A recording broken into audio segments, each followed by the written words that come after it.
আসন্ন ঈদ উল ফিতর উপলক্ষে প্রিয়জনদের সঙ্গে ঈদ উদযাপন করতে রাজধানী ঢাকা ছাড়তে শুরু করেছেন উত্তরবঙ্গের মানুষ।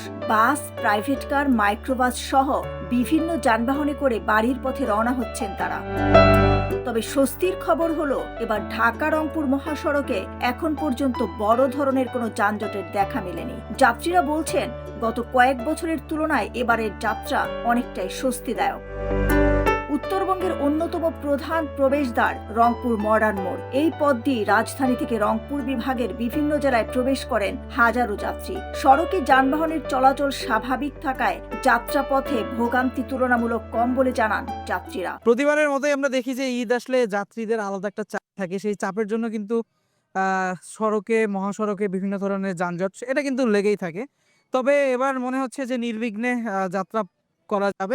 আমি ঢাকা থেকে আসতেছিলাম, তো আসার পথে রাস্তায় কোনো যানজট ছিল না, নির্বিঘ্নে আসতে পারছি।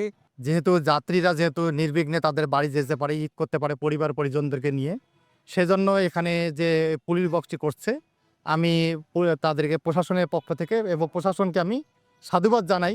গাড়ি চালকরা জানান, তেলের সংকটের জন্য গাড়ি চালানো অনেক সমস্যা হয়ে যাচ্ছে। তবে এখন পর্যন্ত সড়কে তেমন কোনো চাপ নেই। কোনো যানজট নাই, সমস্যা একটা তেলের, কোনো পাম্প তেল দিচ্ছে না, গাড়ি ঢুকাইলেই তেল নাই, আর কোনো সমস্যা নাই, সমস্যা একটা তেলের। মনে হয় যানজট হবে না, ইনশাল্লাহ আশা করা যায়। নিরাপদ ও নির্বিঘ্ন যাত্রা নিশ্চিত করতে মহাসড়কে বাড়তি নজরদারি জোরদার করেছে পুলিশ। বিভিন্ন গুরুত্বপূর্ণ পয়েন্টে দায়িত্ব পালন করছেন ট্রাফিক সদস্যরা।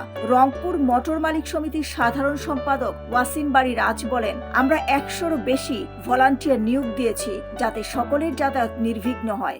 আমরা 100-র উপরে আমরা দিচ্ছি হচ্ছে ভলান্টিয়ার ফোর্স, যারা আপনার সবসময় এই গাড়িগুলো যাতে আপনার নিরবিচ্ছিন্ন চলাচল করতে পারে। পুলিশ জানিয়েছে, ঈদ যাত্রা স্বস্তিদায়ক রাখতে সড়কে নিয়মিত টহল ও ট্রাফিক ব্যবস্থাপনা জোরদার করা হয়েছে। Rangpur metropolitan police commissioner Majid Ali যাতায়াত যাতে নির্বিঘ্ন হয়, স্বাচ্ছন্দ্যপূর্ণ হয়, সেই জন্য একটি সাব কন্ট্রোল রুম উদ্বোধন করেন। রংপুর বিভাগের মানুষ ঢাকাতে আছে, তারা ঢাকায় আসবে, এই অঞ্চলের মানুষ ঢাকা যাবে বা অন্যান্য অঞ্চলে যাবে, তাদের এই যাত্রা যাতে নির্বিঘ্ন হয়, কোনো প্রকার ঝামেলা না থাকে, নিরাপত্তার সাথে তারা যেতে পারে, স্বাচ্ছন্দ্যে যেতে পারে, সেই কারণে সেই সেবা দেওয়ার জন্য আমাদের এই সাব কন্ট্রোল রুম উদ্বোধন হতে যাচ্ছে। সকলেই আশা করছেন শেষ পর্যন্ত এমন স্বস্তির যাত্রা অব্যাহত থাকবে। দিলরুবা খান, ন্যাশনাল ডেস্ক, সোনালী নিউজ।